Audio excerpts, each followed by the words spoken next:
Semester 5 politics of modern Maharashtra, आधुनिक महाराष्ट्राचे राजकारण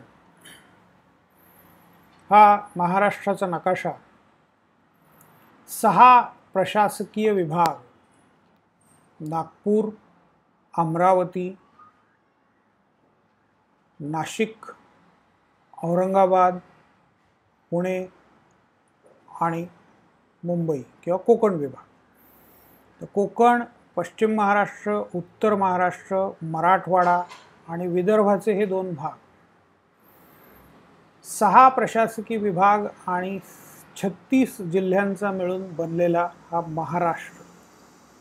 36 पैकी कोणताही एक जिल्हा तुम्ही प्रोजेक्टसाठी घेऊ शकता किंवा कोणत्याही एका विभागासंबंधी हा सगळा कोकण विभाग आहे. याला पश्चिम महाराष्ट्र मुख्यतः म्हणतात. अहमदनगर सुद्धा त्याच्यामध्ये येतं. नाशिक, धुळे, जळगाव, नंदुरबार हा उत्तर महाराष्ट्र किंवा खानदेशचा भाग. जळगाव, धुळे किंवा खानदेश असा एक शब्द आहे. औरंगाबाद, जालना, परभणी, हिंगोली, बीड, लातूर, नांदेड, उस्मानाबाद हे मराठवाड्याचे जिल्हे. हैदराबाद संस्थानमध्ये हा प्रदेश होता. हैदराबाद मुक्ती संग्रामानंतर 1948 मध्ये तो मुंबई राज्यामध्ये सामील झाला. हा विदर्भाचा भाग, हा सेंट्रल प्रोव्हिन्सचा भाग होता. इथे हिंदी भाषेचा प्रभाव आजही जाणवतो. नागपूरमध्ये आजही हिंदी भाषिक वर्तमानपत्र छापली जातात आणि वाचली जातात. नागपूरकडच्या माणसांच्या मराठी भाषेवर हिंदीचा प्रभाव बऱ्याच वेळेला जाणवतो. आज आपल्याला पाहायचं आहे, हा तुमचा सगळा सिलेबस आहे. त्या सिलेबसमधला 3ऱ्या मॉड्यूलमधला 3.2 हा part, chief minister and council of ministers role. आता मुख्यमंत्री कसे नियुक्त होतात, किती काळासाठी नियुक्त होतात, त्यांचे अधिकार काय, त्यांची कार्य काय, हे आपण एका वेगळ्या लेक्चरमध्ये बघू. त्याची एक छोटी नोट मी तुम्हाला देईन. मुख्यतः कॉन्स्टिट्यूशनल प्रोव्हिजन्स म्हणजे घटनेमधली तरतूद काय आहे किंवा काय काय तरतुदी मुख्यमंत्र्यांसंबंधी आहेत, त्याचा एक अभ्यास झाला. पण आज आपण जे पाहणार आहोत ते आजवरच्या मुख्यमंत्र्यांची एक यादी. आता ही यादी मी विकिपीडियाच्या या आर्टिकलच्या आधारे त्याची चर्चा करणार आहे. ती करत असताना हेतू अनेक आहेत डोक्यामध्ये. महाराष्ट्राचे मुख्यमंत्री कोण कोण होते हे पाहणं हा अगदी प्राथमिक हेतू. पण ते होत असताना, ते करत असताना चीफ मिनिस्टर का मुख्यमंत्री म्हणजे महाराष्ट्राच्या राजकारणातला मोठा नेता, महाराष्ट्राचा प्रमुख, राजकीय प्रमुख, त्या पदावरती एखादा माणूस जेव्हा येतो त्यावेळेला त्याला बऱ्याच उलाढालीतून जायला लागतं, बऱ्याच घडामोडी घडतात. प्रत्येक नव्या माणसाचं नवा चेहरा, नवी धोरणं. म्हणजे मुख्यमंत्री पदाची किंवा मुख्यमंत्र्यांच्या यादीची चर्चा करताना महाराष्ट्राच्या राजकारणाची पण चर्चा होईल. आणि ती यादी स्वतः स्वतंत्रपणे न करता मी इथे विकिपीडियामध्ये जे रेडीमेड मटेरियल आहे ते वापरणार आहे. हे आर्टिकल तुम्ही जरूर शांतपणे वाचून घ्या. याची लिंक मी तुम्हाला इथे हे जे प्रेझेंटेशन देणार आहे त्याच्यामध्ये देऊन ठेवलेली आहे. ही तुमच्यासमोरच मी लिस्ट इथे टाकली. ही जी लिंक आहे, हायपर लिंकिंग, मुद्दाम मी तुम्हाला ह्या सगळ्या गोष्टी दाखवल्या. आता इथे तुम्ही क्लिक केल्यानंतर या पेजवरती तुम्ही जाऊ शकता. HTML hyper text markup language असं त्याला म्हणतात. आता बऱ्यापैकी सगळ्यांना या गोष्टी माहिती आहेत. इथे जिथे जिथे निळ्या अक्षरात वाक्य किंवा शब्द दिसत आहेत तिथे तुम्हाला हाताच्या बोटाचं चिन्ह येतं आणि मग त्याच्या संबंधाने माहिती पण येते. आणि तिथे क्लिक केल्यानंतर त्या विशिष्ट पेजवरती तुम्ही जाता. Indian state states in India, open link in new tab. भारतामध्ये कोणकोणती राज्य आहे. HTML पेज हे अतिशय पॉवरफुल पेज आहे, इन्फॉर्मेशनच्या दृष्टीने अतिशय पॉवरफुल. इन्फॉर्मेशन इथे भरभरून वाहते आहे. कितीतरी गोष्टी आहेत, कितीतरी क्रॉस रेफरन्सेस इथे आहेत. सोशल सायन्सेसचं लिखाण, समाजशास्त्रांचं लिखाण, त्याला क्रॉस रेफरन्सेस म्हणजे एक गोष्ट अभ्यासताना बाकीचे अनेक रेफरन्सेस अभ्यासणं, याला खूप महत्त्व आहे. तर क्रॉस रेफरन्सेस देणं HTML डॉक्युमेंटमध्ये अतिशय सोपं आहे. तर इथे तुम्ही पहा की 4 ओळींनी पॅराग्राफ दिसत आहेत. त्या 4 पॅराग्राफमध्ये कितीतरी लिंक्स आहेत. हेड ऑफ द गव्हर्नमेंट म्हणजे काय, त्याचा अर्थ government of Maharashtra, Indian state, इंडियाविषयीची माहिती आहे. म्हणजे ज्याला फ्रॉम स्क्रॅच असं त्याला म्हणतात. अगदी पहिल्यापासून महाराष्ट्राविषयी वाचायचं आहे, भारताविषयी वाचायचं आहे, त्यालासुद्धा हे आर्टिकल नीट कळावं. आपल्याला यातल्या बऱ्याचशा गोष्टी माहीत असतात, त्यामुळे खोलात जाण्याची गरज नसते. पण एखादा अमेरिकन माणूस इथे आला, त्याला महाराष्ट्राविषयी वाचायचं आहे, तर त्याला इंडियाविषयी पहिल्यांदा वाचायला लागेल, त्याच्या संदर्भात महाराष्ट्र कसा आहे ते बघावं लागेल. लेजिस्लेटिव्ह असेंब्ली म्हणजे काय, महाराष्ट्र विधानसभा, मग विधानसभेचं हे चिन्ह, सगळ्या गोष्टी त्याच्यासाठी नवीन असतील, पण त्यात समोर तुम्हाला एकत्रितपणे आणून ठेवलेले आहे. तर विकिपीडिया याच्याकडे बरेच विद्वान अगदी कुत्सित नजरेने पाहतात. मागे पण मी अनेक वेळेला ही गोष्ट लेक्चरमध्ये सांगितलेली आहे, ऑनलाईन ऑफलाईन. पण मला तसं वाटत नाही. प्राथमिक स्वरूपाची माहिती मिळवण्यासाठी हे अतिशय उपयुक्त असं साधन आहे. भले व्हॉलंटियर्सनी केलेलं हे कॉन्ट्रीब्युशन असेल, विद्वानांनी केलेलं नाही, सर्टिफाईड विद्वानांनी केलेलं असेलच असं नाही, काही सर्टिफाईड विद्वानसुद्धा याच्यामध्ये आहेत. परंतु व्हॉलंटियर्सनी माहिती गोळा केलेली आहे आणि आता वर्षानुवर्ष, गेली काही वर्ष जर बघितलं तुम्ही, तर त्याच्यामध्ये विकिपीडियामध्ये खूप सुधारणा झालेल्या दिसतात. प्रत्येक आर्टिकलच्या उजव्या बाजूला इथे असे छोटे छोटे कॉलम्स असतात आणि मग त्याच्यामध्ये सगळी माहिती दिलेली असते. बऱ्याचशा वेबसाईट्स दिलेल्या असतात. चीफ मिनिस्टर ऑफ महाराष्ट्र असं चिन्ह असेल इथे पुढे, तर ती एक्सटर्नल वेबसाईट आहे, विकिपीडियाचं पेज नाही आहे. हे त्याची खूण आहे. Chief minister CM of Maharashtra. आता हे इथे लोड होत नाही आहे. आता असे प्रॉब्लेम्स बऱ्याच वेळेला विकिपीडियामध्ये असू शकतात. पण आता हे काही दिवसांनी याच्याकडे जेव्हा ज्या रिव्ह्यूअर्सचं लक्ष जाईल, त्यावेळेला याच्यामध्ये चेंजेस केले जातील. आता ही यांची चूक असू शकते किंवा चीफ मिनिस्टर महाराष्ट्राच्या मुख्यमंत्र्यांनी आपली साईट बदललेली असू शकते. अर्थात ती साईट तुम्ही ॲक्सेस करू शकता. चीफ मिनिस्टर ऑफ महाराष्ट्र असं नुसतं सर्च देऊन सुद्धा तुम्हाला ते साईट शोधता येईल.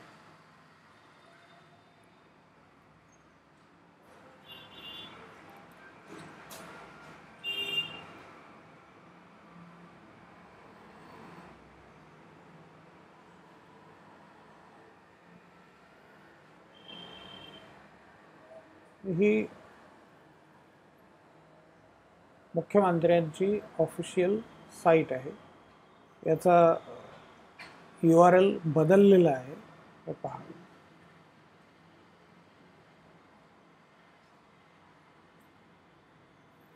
ट्विटर हँडल आहे चीफ मिनिस्टरचं.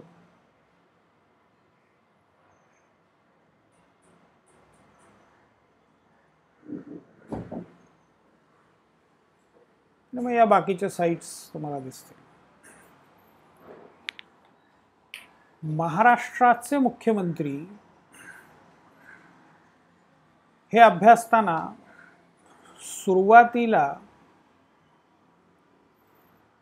महाराष्ट्रामध्ये म्हणजे महाराष्ट्र या राज्याची स्थापना 1 मे 1960 रोजी झाली. भारताला स्वातंत्र्य 15 ऑगस्ट 1947 साली मिळालं. 26 जानेवारी 1950ला घटना लागू झाली आणि त्यानंतर जवळपास 10 वर्ष आणि फेब्रुवारी, मार्च, एप्रिल आणि मे हे 4 महिने, म्हणजे 10 वर्ष आणि 4 महिन्यांनी महाराष्ट्राची स्थापना झाली.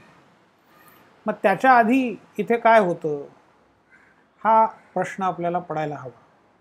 सोशल सायन्सेसमध्ये प्रश्न पडणं अतिशय महत्त्वाचं आहे. वाक्यामधल्या खाचाखोचा लक्षात आल्या पाहिजेत की याच्यामध्ये काहीतरी शिल्लक आहे, काहीतरी इन्फॉर्मेशन आणखीन इथे दिली गेली पाहिजे, हे तुमच्या लक्षात आलं पाहिजे. 1960 पासूनचे मुख्यमंत्री आपण बघू. याचा अर्थ लगेच हे गॅप लक्षात आला पाहिजे की 47 पासून 60 पर्यंत काय होतं. आता प्रत्यक्षात 37 पासून महाराष्ट्राला मुख्यमंत्री मिळालेले आहे, पण अर्थात त्याचे सगळे संदर्भ वेगळे होते, त्यांची नावं वेगळी होती. Prime ministers of Bombay. आता इथे बॉम्बे म्हटल्यानंतर पुन्हा एक प्रश्नांचं मोहोळ उठतं. म्हणजे मधमाशाच्या पोळ्यावरती दगड मारल्यावर जसं मधमाशा घोंगावायला लागतात, तसं बॉम्बे हा शब्द उच्चारल्याबरोबर बॉम्बे म्हणजे काय, बॉम्बे आणि मुंबई नामांतर त्याला म्हणतो आपण. तर नामांतर हे कसं झालं, कधी झालं?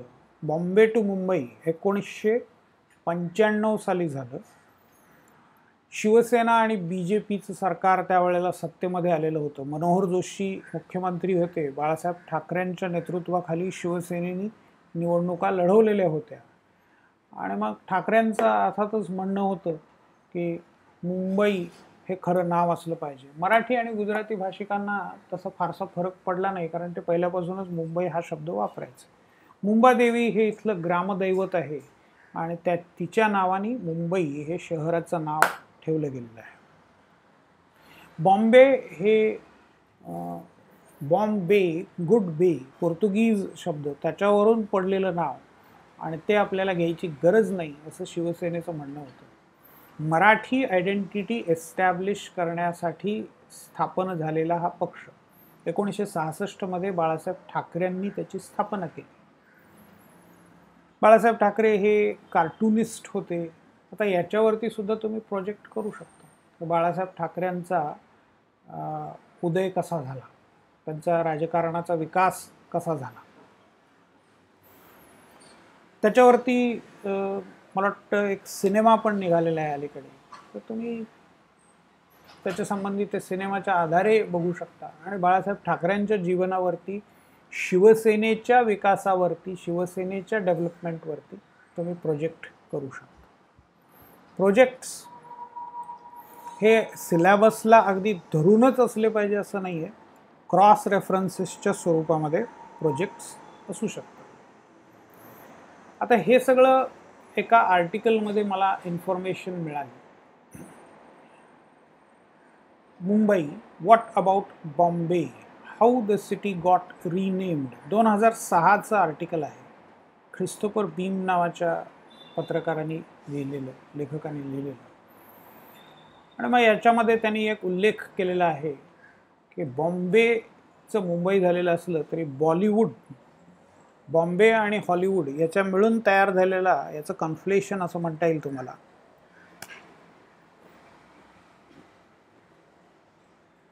तर बॉलिवूड हा शब्द कायम राहिलेला आहे किंवा बॉम्बे हायकोर्ट हे नाव आजही तसंच आहे. हायकोर्टाने ते बदललेलं नाही आणि त्याला फारसा आक्षेप कोणी घेत नाही. विकिपीडियाचं एक आर्टिकल मला मिळालं, renaming of cities in India. त्याने मोठी लिस्टच दिलेली आहे. आता याच्यामध्ये महाराष्ट्रामध्ये जे काही बदल झाले, राज्यांची नावं, त्रावणकोरचं कोचीन झालं, त्रावणकोर कोचीन, त्याचं केरळ. मध्य भारत मध्य प्रदेश, मद्रास स्टेट तमिळनाडू, मैसूर स्टेट कर्नाटक, उत्तरांचल उत्तराखंड, कधी कधी झालं तेही इथे लिहिलेलं आहे. ओरिसाचं ओडिशा, अगदी अलीकडे झालेली डेव्हलपमेंट आहे. इंग्रजांनी दिलेली नावं, मुघलांनी दिलेली नावं ही सगळी आता आपण चेंज करतो आहोत. मुंबई फ्रॉम बॉम्बे 1995 मध्ये हे झालं. त्याच्या आधी तिरुअनंतपुरम 1991 मध्ये झालेलं होतं. वडोदरा 1974 मध्ये बदललेलं नाव. त्यानंतर कानपूर, जजमाऊ, जबलपूर या नावांचे स्पेलिंग्स बदलले गेले. इंग्रजांनी जे स्पेलिंग केलं होतं ते इथे दिलेलं आहे, जबलपूर, जजस्माऊ किंवा कावनपूर, तर त्याचे साधे सिंपल स्पेलिंग्स केलेली आहे. कोची हे नाव कोचीनचं बदलून कोची करण्यात आलं. त्यानंतर चेन्नई, चेन्नई शब्दावरती क्लिक केल्यानंतर तुम्हाला बरेच फोटो आणि इन्फॉर्मेशन दिसते. मद्रासचं चेन्नई झालं. ते साधारणपणे मुंबईनंतर ह्या सगळ्या घडामोडी घडत गेल्या. कडप्पाचं कडप्पा, पुदुचेरी, बेंगलुरू, बेळगावी, तुमकुरू, शिमोगाचं शिवमोगा, म्हैसूरचं मैसूरू. जे पॉप्युलर आहेत ते मी सांगतोय. बिजापूर, गोलघुमटासाठी प्रसिद्ध असलेलं शहर, त्याचं विजयापुरा. मंगलुरू, मंगलोरचं. तर असा एक रेफरन्स आपण फक्त बघितला, त्याच्यावरून इतके सगळे रेफरन्सेस. तर असा क्रॉस रेफरन्सनी स्टडी करत जाणं हे सोशल सायन्सेसमध्ये एक्सपेक्टेड आहे. आणि ही जी HTML टेक्नॉलॉजी आहे त्याचा याच्यासाठी खूप उपयोग होतो. तर मुंबई, बॉम्बेचं मुंबई झालं, पण जवळपास 95 सालापर्यंत आत्ताच आपण पाहिलं तसं ते बॉम्बे होतं. सुरुवातीला मुंबई प्रांत होता की जो अगदी थेट पाकिस्तानमधल्या, आज पाकिस्तानमध्ये असलेल्या कराचीपर्यंत आणि इकडे एडन बंदरापर्यंत, येमेनमधलं एडन बंदर आहे.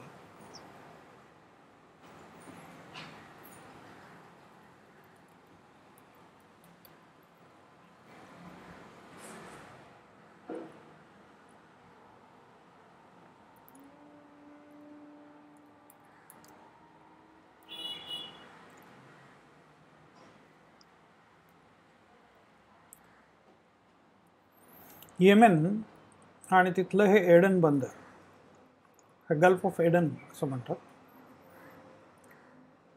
तर हे सगळं ब्रिटिशांच्या ताब्यात होतं. आणि मुंबई प्रांत, मुंबई इथे आहे, तर मुंबई प्रांतामध्ये हा येमेनचा एडन भाग सुद्धा होता. आता इथेच वासुदेव बळवंत फडक्यांना नेऊन ठेवलेलं होतं. जसं तुरुंगामध्ये, अंदमानच्या तुरुंगामध्ये ठेवायचे, अंदमान या बाजूला आहे, तसं इकडच्या बाजूला एडनला सुद्धा कैद्यांना नेऊन ठेवलं जायचं की त्यांना पळता येऊ नये, तिथून पळणं मुश्किल व्हावं. वासुदेव बळवंत फडक्यांनी त्याच्यातूनही प्रयत्न केला, परंतु ते परत पकडले गेले आणि मग शेवटी त्यांचा एडनच्या तुरुंगामध्येच अगदी यातनामय आणि दुर्दैवी अंत झाला. तर हा मुंबई प्रांत, त्या मुंबई प्रांताचे 1937 ते 47 या काळामध्ये प्राईम मिनिस्टर होते धनजी शाह बोमनजी कूपर. इथे सगळ्यांचे फोटो दिले जे अवेलेबल आहेत ते.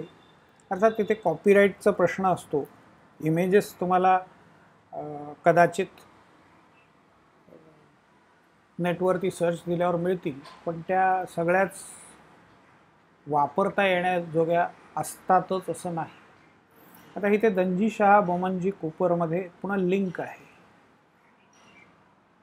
पारसी पॉलिटिशियन. आता ही लिंक आपण जर वेगळ्या टॅबमध्ये ओपन केली तर धनजी शाह कूपर कोण होते, तर 1878 ते 1947 हा त्यांचा काळ. पारसी पॉलिटिशियन आणि prime minister of Bombay presidency.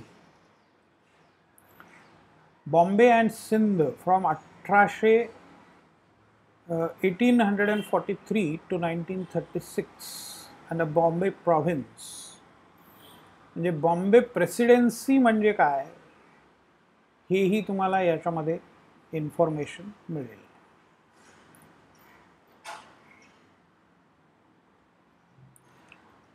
It was an administrative subdivision of British India. आता इथे पुन्हा तुम्ही ब्रिटिश इंडिया म्हणजे काय ते बघायला गेलात तर तुम्हाला प्रेसिडेन्सीज अँड प्रॉव्हिन्सेस इन ब्रिटिश इंडिया ह्याची इन्फॉर्मेशन मिळेल.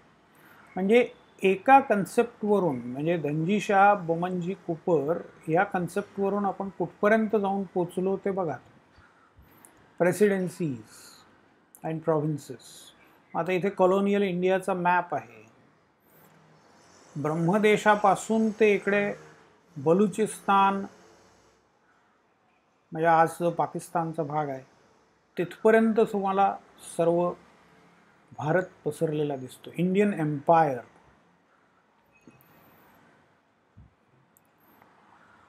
ही HTMLची कमाल आहे की तुम्ही एकातून एक गोष्टींमध्ये जाऊ शकता. तुम्हाला जितकं खोलात जायचं तितकं तुम्ही जाऊ शकता. त्याला लिमिट नाही आहे. प्रत्येक ठिकाणी तुम्हाला हायपरलिंक्स दिसतील.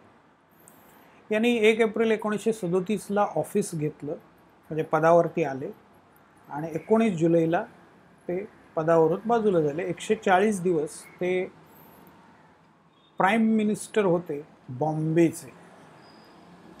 ते इंडिपेंडंट होते, कुठल्याही पक्षाचे सदस्य नव्हते आणि फर्स्ट प्रोव्हिन्शियल असेंब्ली जी होती त्याचे ते सदस्य होते. आता 1937 इलेक्शन्स. इथे पुन्हा तुम्हाला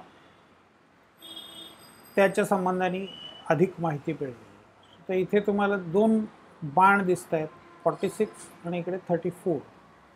म्हणजे 34मध्ये पण इलेक्शन्स झालेले होते, 30मध्ये पण इलेक्शन्स झालेले होते, 26मध्ये पण झालेले होते. साधारणपणे दर 4 वर्षांनी इलेक्शन्स झाले आहेत हे दिसतं.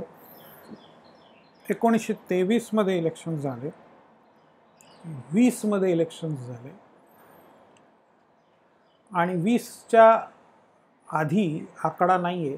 त्यामुळे पहिल्यांदा जनरल इलेक्शन्स भारतामध्ये झाली ती 1920मध्ये. आता याच्यामध्ये कितीतरी गोष्टी नोंदवण्यासारख्या आहेत, रेकॉर्ड करून ठेवण्यासारख्या आहेत. सुसंगत इतिहास मांडायचा असेल तर याचा उपयोग होतो. आता तुमच्या लक्षात आलं असेल की तुम्ही प्रोजेक्टसाठी किती गोष्टी घेऊ शकता. यातला एखादा टॉपिक तुम्हाला आवडला तर त्याच्यात तुम्ही खोदत जा, आणखीन शोधत जा आणि तुमचा प्रोजेक्ट 10 पानांचा करायचा आहे, होऊन जाईल.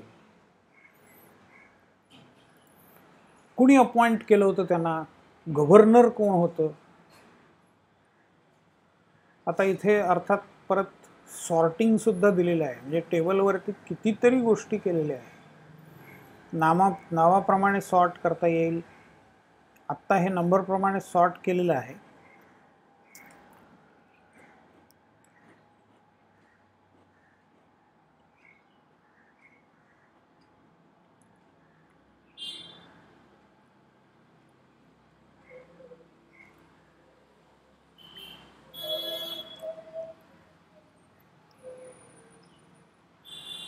पुन्हा पहिल्यासारखं आपण केलं.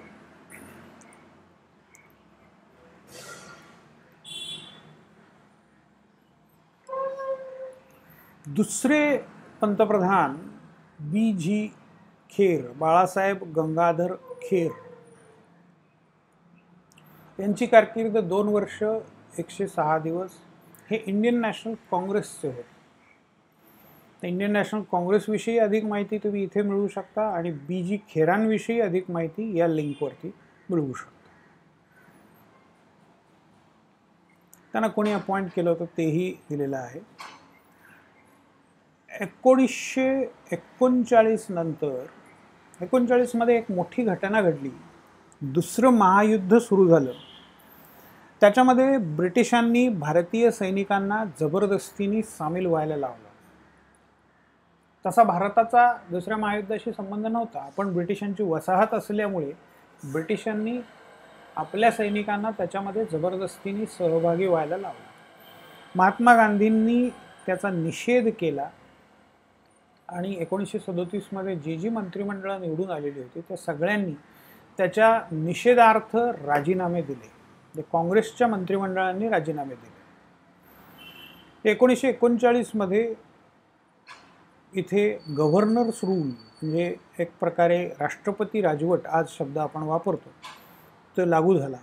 39 ते 46 दुसरं महायुद्ध संपे तोपर्यंत, 45मध्ये दुसरं महायुद्ध संपलं, त्यानंतर पुन्हा निवडणुका झाल्या आणि अर्थातच या दुसऱ्या निवडणुकांमध्ये पुन्हा BG खेर हे मुख्यमंत्री झाले.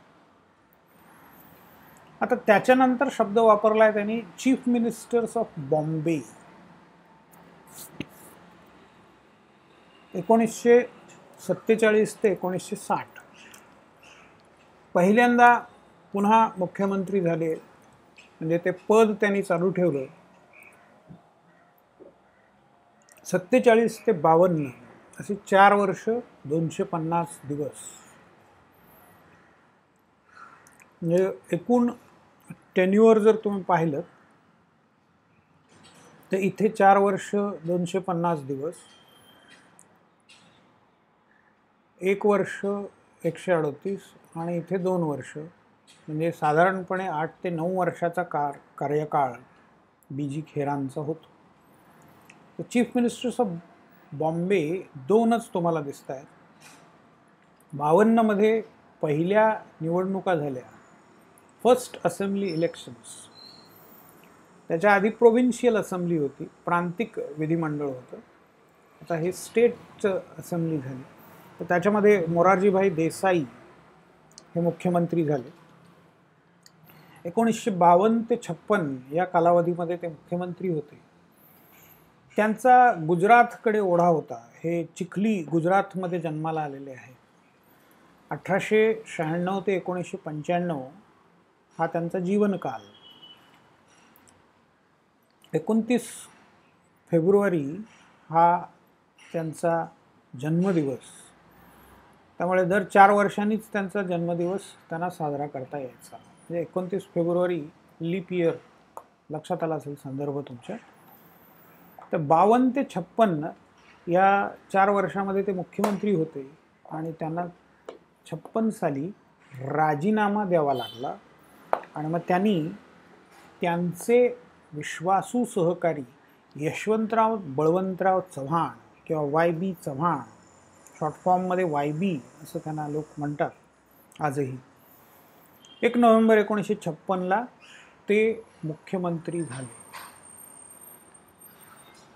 मोरारजीभाई देसाईंचा मराठी भाषिकांना अगदी उघड विरोध होता. त्यांच्याबद्दल एक कुत्सित अशी भावना होती.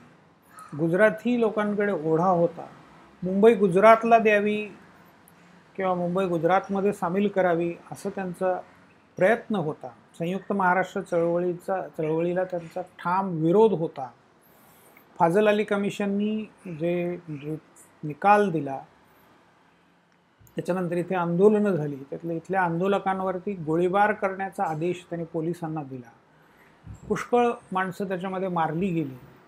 एकूण संयुक्त महाराष्ट्र चळवळीमध्ये 105 हुतात्मे झालेले आहेत. त्या सगळ्या हुतात्म्यांची नावं हुतात्मा चौकामध्ये, ज्याला पूर्वी फाउंटन म्हणायचे, चर्चगेट स्टेशनजवळ असलेलं, त्या हुतात्मा चौकात ही सगळी 105 नावं तुम्हाला दिसतील. तर त्याच्यानंतर मोरारजीभाई देसाईंच्या बद्दलचा असंतोष वाढत गेला आणि मग काँग्रेसनी निर्णय घेऊन त्यांना बाजूला व्हायला सांगितलं आणि त्याच्याऐवजी मग त्यांनी नाव सुचवलं चव्हाणांचं आणि चव्हाण महाराष्ट्राचे किंवा त्यावेळच्या बॉम्बे स्टेटचे मुख्यमंत्री झाले, द्वैभाषिक मुंबई राज्याचं. कारण 1 नोव्हेंबर 1956 हा कर्नाटकचा स्थापना दिवस आहे. म्हणजे मुंबई राज्यामध्ये जो कर्नाटकचा भाग होता तो वेगळा झाला आणि मग आता गुजराती आणि मराठी, आधी ते त्रैभाषिक मुंबई राज्य होतं, कन्नड, गुजराती आणि मराठी. ते 1 नोव्हेंबर 1956 रोजी द्वैभाषिक मुंबई राज्य किंवा बायलिंग्वल बॉम्बे स्टेट झालं. आणि मग इथे मात्र मोरारजीभाई देसाईंच्या हातून सत्ता काढून चव्हाणांच्या हाती सत्ता देण्यात आली. चव्हाणांच्या दोन कारकिर्दी आहेत, 1 नोव्हेंबर 56 ते 5 एप्रिल 57 आणि 5 एप्रिल 57 ते 30 एप्रिल 1960. 57 साली इलेक्शन्स झाल्या, सेकंड असेंब्ली त्याला म्हणतो, आणि त्या इलेक्शन्स अतिशय प्रभावी होत्या. संयुक्त महाराष्ट्र चळवळीसंबंधी जे काही लेक्चर मी दिले त्याच्यामध्ये हे सगळे उल्लेख आहेत. त्याच्यामध्ये काँग्रेसला मोठा धक्का बसला. काँग्रेसचा पराभव झाला नाही, परंतु त्यांचं बहुमत खूप कमी झालं. यशवंतराव चव्हाणांच्या मंत्रिमंडळातले बरेचसे मंत्री पराभूत झाले. चव्हाण कसेबसे निवडून आले आणि मग त्यांनी 57 ते 60 अशी 3 वर्ष पुढची कारकीर्द आपली चालवली. बॉम्बे स्टेटची, द्वैभाषिक मुंबई राज्याची. 30 एप्रिल 1960ला 3 वर्ष आणि 181 दिवस पूर्ण करून त्याने आपली ही कारकीर्द पूर्ण केली. आता 1960 पासून चीफ मिनिस्टर्स ऑफ महाराष्ट्र आपल्याला पाहायचं. पहिले मुख्यमंत्री महाराष्ट्राचे यशवंतराव चव्हाण. त्यांचा मतदारसंघ कराड नॉर्थ, उत्तर कराड. कराड हा सातारा जिल्ह्यामधला तालुका आहे आणि सातारा हा पश्चिम महाराष्ट्रामधला एक जिल्हा आहे.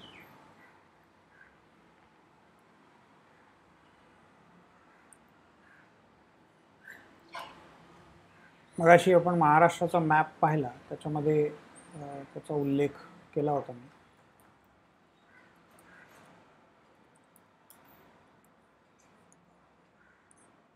तो पुन्हा तुम्हाला दाखवतो. सातारा जिल्हा, या साताऱ्यामध्ये हा पश्चिम महाराष्ट्र, याच्यामध्ये हा सातारा, पुण्याला लागून असलेला, इकडच्या बाजूला सोलापूर आहे, इकडे सांगली आहे आणि इकडे खाली जवळच कोल्हापूर आहे. साताऱ्यामधल्या कराड जिल्ह्यामधले हे मुख्यमंत्री, कराड तालुक्यामधले. 1 मे 1960 ते 19 नोव्हेंबर 1962, 2 वर्ष आणि 202 दिवस, म्हणजे जवळपास 7 वर्षापेक्षा अधिक काळ ते मुख्यमंत्री पदावरती राहिले. 62 साली पंडित जवाहरलाल नेहरू, जे भारताचे पंतप्रधान त्यावेळेला होते, त्यांनी यशवंतराव चव्हाणांना केंद्र सरकारमध्ये संरक्षण मंत्री म्हणून बोलवलं. त्यावेळेला चीनबरोबर आपलं युद्ध चालू होतं आणि त्या युद्धामध्ये देशाच्या संरक्षण खात्याचं नेतृत्व करण्यासाठी नेहरूंना हे एकमेव नेते समोर आले आणि त्याच्यामुळे त्यांनी त्यांची निवड केली. त्यांच्या जागी मारोतराव कन्नमवार यांची निवड करण्यात आली. तेही काँग्रेसचेच आहेत. विदर्भामधले नेते होते. दुर्दैवाने त्यांचा कारकिर्दीमध्येच अंत झाला, मृत्यू झाला. तर 1962 पासून 1963 पर्यंत 1 वर्ष 4 दिवस एवढा काळ ते मुख्यमंत्री पदावरती होते. आणि मग त्यांच्या जागी P.K. सावंत, परशुराम कृष्णाजी सावंत, आता यांचंच नाव दापोली कृषी विद्यापीठाला देण्यात आलेलं आहे. दापोलीचे हे मोठे नेते चिपळूण मतदारसंघामधले. चिपळूण, दापोली, रत्नागिरीमध्ये चिपळूण आहे, तर चिपळूणमधल्या दापोली मतदारसंघामध्ये हे निवडणुकीला उभं राहायचे. 78 सालापर्यंत हे विधानसभेवरती होते, पण 9 दिवस हे महाराष्ट्राचे मुख्यमंत्री म्हणून राहिलेले आहे. आत्ता अलीकडे 2019 मध्ये देवेंद्र फडणवीसांचं मंत्रिमंडळ 3 दिवस राहिलेलं होतं. त्याचा उल्लेखही या ठिकाणी केलेला आहे. तर ते 3 दिवसाचं असल्यामुळे आता रेकॉर्ड त्यांचा झालेला आहे. त्याच्या आधी हा P.K. सावंतांचा रेकॉर्ड होता की केवळ 9 दिवस ते मुख्यमंत्री होते. इथे रेफरन्सेस दिलेले असतात आणि P.K. Sawant on Marathi Wikipedia. तर विकिपीडिया अनेक भाषांमध्ये आहे. इथे त्या भाषांचा उल्लेख तुम्हाला दिसेल मेन पेजवरती. तसं ते मराठीमध्ये पण आहे विकिपीडिया. मराठीमधल्या विकिपीडियामध्ये काही इन्फॉर्मेशन आहे.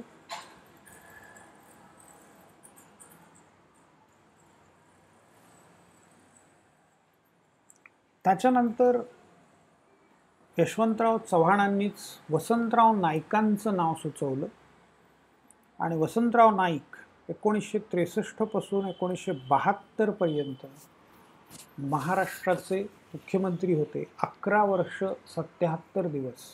आजपर्यंत सगळ्यात मोठा कार्यकाळ. 3 निवडणुका म्हणजे 67ची निवडणूक, 72ची निवडणूक, ह्या 2 निवडणुका त्यांनी फेस केल्या. 63 मध्ये त्यांची अपॉइंटमेंट झाली, ती मारुतराव कन्नमवार आणि त्याच्यानंतर पी.के. सावंत हे हंगामी मुख्यमंत्री होते, त्यांच्या जागी त्यांची निवड झाली. 62च्या निवडणुका होऊन गेल्या, त्यानंतर 67चीच निवडणूक झाली. 67 आणि 72 या 2 निवडणुका त्यांनी त्यांच्या नेतृत्वाखाली लढवल्या गेल्या. वसंतराव नाईक हे विदर्भाकडचे परंतु मराठा लॉबीला अतिशय जवळचे, यशवंतराव चव्हाणांचे अतिशय जवळचे मित्र, सहकारी, विश्वासू सहकारी. नाईकांनी शेवटपर्यंत चव्हाणांशी असलेले आपले संबंध चांगले ठेवले. तसंच केंद्र सरकारामध्ये किंवा काँग्रेसच्या केंद्रीय नेत्यांच्यामध्ये सुद्धा त्यांचे संबंध चांगले होते. पंतप्रधान इंदिरा गांधींशी त्यांचे संबंध अतिशय चांगले होते आणि त्यामुळे ते 75 पर्यंत आपल्या पदावरती राहिले. शेतीमध्ये अनेक सुधारणा त्यांनी केल्या. रोजगार हमी योजनेची सुरुवात त्यांच्याच काळात झाली. वी.स. पागे या मोठ्या नेत्यांनी अभ्यासपूर्वक या योजनेची सुरुवात केली. वसंतराव नाईकांचा त्यांना पाठिंबा होता. सहकार क्षेत्र त्यांनी अधिक विकसित केलं. सहकारी साखर कारखाने, सूत गिरण्या, दूध उत्पादक संघ आणि इतर अनेक सहकारी संस्थांचं जाळं त्यांच्या काळामध्ये विणलं गेलं. त्यांच्याच काळामध्ये शिवसेनेचा उदय झाला. बाळासाहेब ठाकरेंना आणि शिवसेनेला यांचा पाठिंबा होता आणि त्यामुळे काही काळ शिवसेनेला वसंत सेना असंही म्हटलं जायचं. BBC मराठीची एक छोटीशी क्लिप आहे 4 मिनिटाची, त्याची लिंक मी काल ग्रुपमध्ये दिली आहे, ती जरूर पहा वसंतराव नाईकांसंबंधाने. आणि त्याच लिंकमध्ये त्याच्याच पुढे मी एक BBCच्या 10 व्हिडिओजची लिंक दिलेली आहे. महाराष्ट्रासंबंधीचे 10 व्हिडिओज आहेत. 2019च्या निवडणुकीच्या वेळेला हे 10 व्हिडिओज त्यांनी प्रकाशित केलेले होते, तर ते जरूर पहा. 75 साली वसंतराव नाईकांना राजीनामा द्यावा लागला आणि त्यांच्या जागी शंकरराव चव्हाण यांची नियुक्ती काँग्रेस श्रेष्ठींकडून करण्यात आली. 1975 ते 77 हा देशातल्या आणीबाणीचा काळ होता. 2 वर्ष 84 दिवस शंकरराव चव्हाण आपल्या पदावरती होते. अतिशय उत्कृष्ट प्रशासक, हेडमास्टर असं त्यांना म्हणायचं, की हेडमास्टरसारखं हे छडी घेऊन फिरतात आणि सगळ्यांना शिस्त लावतात. ते मंत्रालयाच्या गेटवरती येऊन उभे राहायचे आणि 10 किंवा जो काही टायमिंग असेल त्याच्यानंतर आलेल्यांना ते येऊ द्यायचे नाही. मुख्यमंत्री स्वतः उभे असल्यामुळे कडक कारवाई करावीच लागायची. त्यामुळे कर्मचारी वेळेवर उपस्थित राहायचे, वेळेवर ऑफिसमधून निघायचे, कामं वेळेवर व्हायची, फाईल्स पुढे सरकायच्या. तर यांनी प्रशासकीय सुधारणा मोठ्या प्रमाणावरती केल्या. त्यांना अनेक भाषा अवगत होत्या आणि ते मराठवाडा या मागासलेल्या भागातून होते. महाराष्ट्राचे मराठवाडा आणि हे विदर्भ हे मागासलेले भाग मानले जातात. कोकण हाही मागासलेला भाग मानला जातो. त्यातल्या त्यात सुधारणा झालेला भाग म्हणजे पुणे, सातारा, सांगली, कोल्हापूर. ऊसाचा भाग आहे सगळा, बागायती शेतीचा भाग आहे आणि काळी समृद्ध जमीन आहे, पाणी भरपूर आहे. कृष्णा नदीचा सगळा काठ इथे तुम्हाला सातारा, सांगली, कोल्हापूर या जिल्ह्यांमध्ये दिसतो. पुण्यामध्ये पाण्याच्या दृष्टीने मोठी समृद्धी आहे आणि त्यातल्या त्यात मग सोलापूर हा थोडासा दुष्काळी भाग या पश्चिम महाराष्ट्राच्या भागातला आहे. एरवी मराठवाडा, विदर्भ आणि कोकण हे मागासलेले भाग. तर शंकरराव चव्हाण हे मराठवाड्यातले, नांदेडचे. नंतर आपण पाहणार आहोत तर त्यांचे सुपुत्र हेही नांदेडच्याच मतदारसंघातून निवडून आलेले आहे. शंकरराव चव्हाणांना मराठा लॉबीचा सपोर्ट नव्हता. ते स्वतः मराठा असले तरी ते मराठा लॉबीमध्ये नव्हते. ते नेहमी काँग्रेस श्रेष्ठींच्या जवळचे म्हणून ओळखले गेले. 75 नंतर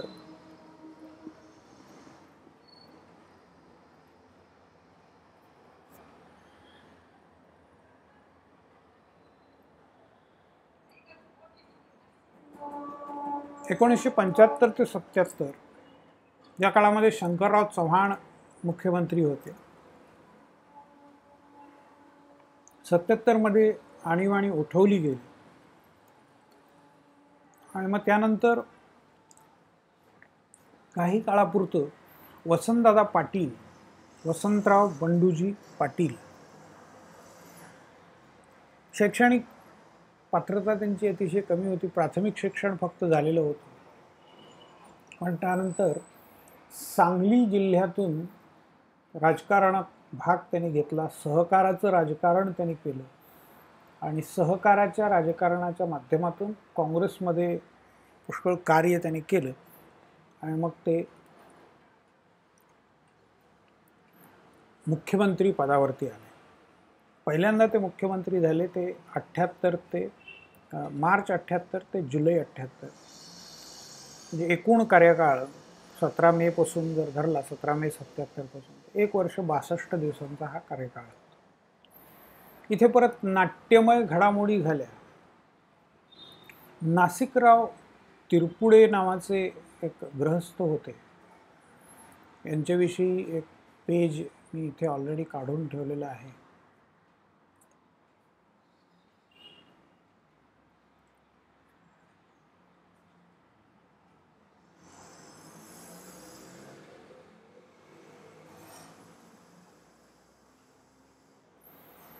नासिकराव तिरपुडे 1921 ते 2002 first deputy chief minister of Maharashtra. Deputy chief minister अलीकडे या पदाला पुष्कळ महत्त्व आलेलं आहे आणि बहुतेक प्रत्येक मंत्रिमंडळामध्ये आता डेप्युटी चीफ मिनिस्टर असतोच. सध्या श्री अजित पवार हे उपमुख्यमंत्री आहेत. छगन भुजबळांनी बराच काळ ते पद उपभोगलं किंवा मुंढे हे त्या पदावरती होते, उपमुख्यमंत्री पद. तर हे पहिले उपमुख्यमंत्री नाशिकराव तिरपुडे यांना काँग्रेसचा श्रेष्ठींचा सपोर्ट होता. ते दलित नेते होते आणि त्यांचा मराठा लॉबीला विरोध होता का मराठा लॉबीशी त्यांचं फारसं जमत नव्हतं. त्याच्यामुळे ते मंत्रिमंडळामध्ये सतत अडचणी निर्माण करत होते, स्वतंत्रपणे निर्णय घ्यायचे. महाराष्ट्र टाइम्सचे भूतपूर्व संपादक गोविंद तळवलकर यांनी एका अलीकडच्या लेखामध्ये, दिवाळी अंकामध्ये, लोकसत्तेच्या दिवाळी अंकात त्यांनी एक लेख लिहिला होता काही वर्षांपूर्वी. त्याच्यात त्यांनी असं नोंदवलंय की वसंतदादा पाटील, यशवंतराव चव्हाण आणि शरद पवार या 3 नेत्यांनी एकत्रित येऊन नासिकराव तिरपुड्यांचा प्रश्न कसा सोडवायचा यासंबंधी चर्चा केली आणि एक योजना तयार केली. त्यानुसार शरद पवार काही आमदारांना घेऊन काँग्रेसमधून बाहेर पडले. त्यांनी विरोधी पक्षातले, विशेषतः समाजवादी पक्षातल्या त्यांच्या मित्रांचा आधार घेऊन एक पुरोगामी लोकशाही आघाडी किंवा पुरोगामी लोकशाही दल स्थापन केलं, पुलोद स्थापन केलं आणि ते वसंतदादा पाटलांच्या मंत्रिमंडळातून फुटून बाहेर पडले. स्वतःचं वेगळं मंत्रिमंडळ स्थापन केलं आणि मग त्याच्यामध्ये अर्थातच नाशिकराव तिरपुड्यांना घेण्याचा प्रश्नच नव्हता. त्यामुळे ते काँग्रेसचं मंत्रिमंडळ राहिलं नाही, पण इंडियन नॅशनल काँग्रेस किंवा Indian national Congress socialist progressive democratic front इथे उल्लेख केलेला दिसतो. तर हे प्रोग्रेसिव्ह डेमोक्रेटिक फ्रंटचं सरकार, पुलोदचं किंवा पुलोआचं सरकार, शरद पवारांनी, त्यांच्याविषयी पण तुम्ही प्रोजेक्ट करू शकता. पुष्कळ काम या माणसांनी केलेलं आहे. तर शरद पवारांविषयी अधिक माहिती तुम्हाला या लिंकवरती मिळेल. त्यांचा बारामती मतदारसंघासंबंधी तुम्ही प्रोजेक्ट करू शकता.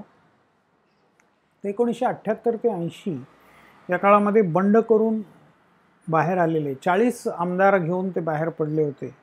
त्यामुळे अलिबाबा आणि 40 चोर असं वर्तमानपत्राने उल्लेख केलेला होता. पण त्यांचं सरकार अवघं 1 वर्ष 214 दिवस म्हणजे 17 फेब्रुवारी 1980 पर्यंत टिकलं. सत्तेवरून जाण्याच्या आधी त्यांनी मराठवाड्याच्या नामांतराची घोषणा केली आणि मग तिथून पुढे, अर्थात ते विधान परिषदेमध्ये घोषणा करण्यात आली, तो ठराव संमत झाला नाही. पुढे त्याला आणखीन 14 वर्ष लागली संमत व्हायला. पुन्हा त्यावेळेला शरद पवारच मुख्यमंत्री होते आणि त्यांच्याच हस्ते पुन्हा नामांतर झालं. पण त्या दरम्यानच्या काळामध्ये मराठवाड्यामध्ये एक मोठी नामांतराची चळवळ उभी राहिली. दलित चळवळीचा मोठ्या प्रमाणावरती विकास झाला. दलित चळवळीतले कार्यकर्ते उभे राहिले. त्यांचं काही प्रमाणात एकत्रीकरण झालं. त्यांना आंदोलनाला पुष्कळ वाव मिळाला.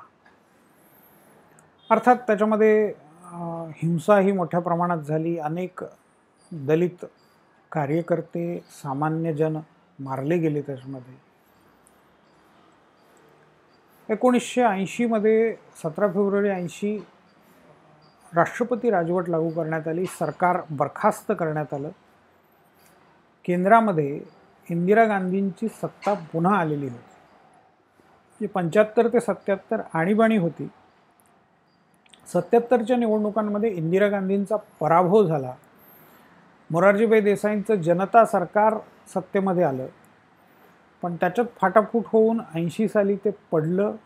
पुन्हा निवडणुका झाल्या आणि मग इंदिरा गांधींचं काँग्रेस पक्ष सत्तेवरती आला.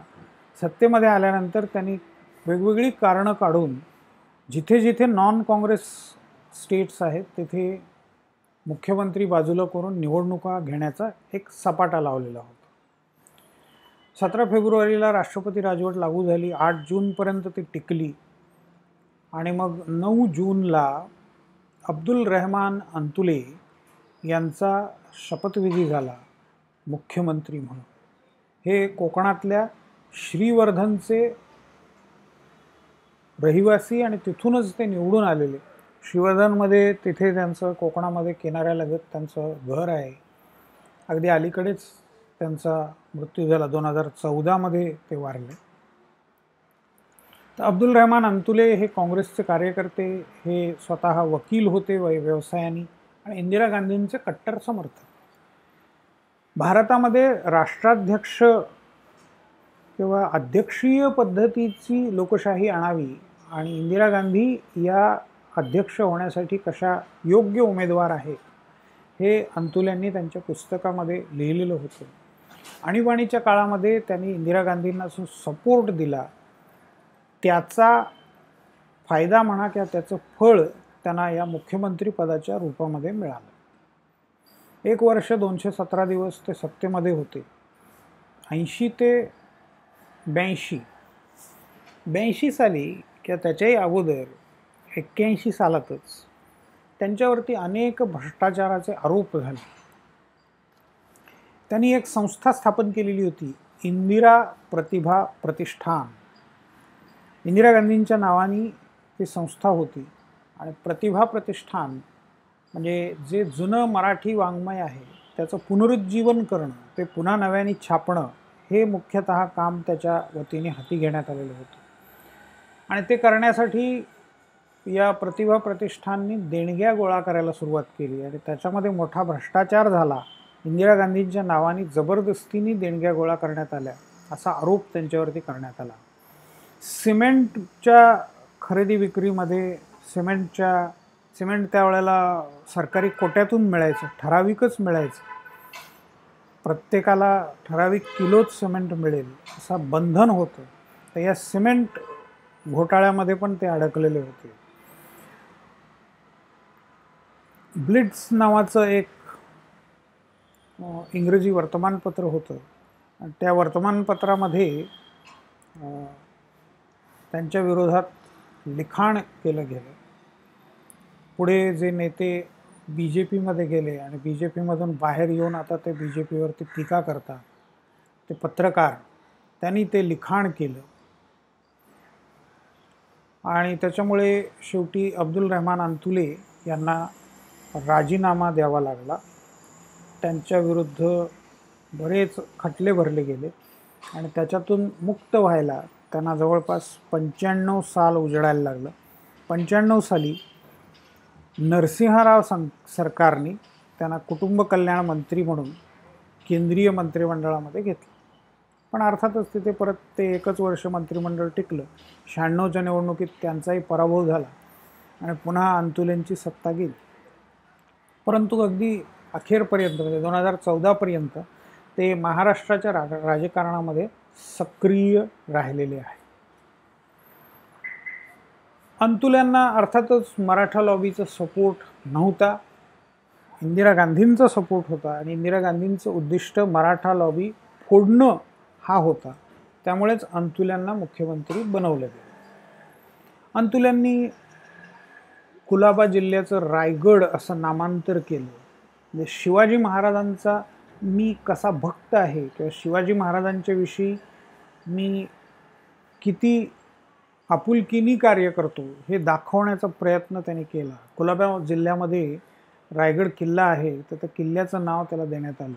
म्हणजे आता रायगड म्हणून आपण ओळखतो, हा कोकणामधला रायगड जिल्हा, मुंबईला लागून असलेला, कर्जत वगैरे सगळं रायगडमध्येच आहे.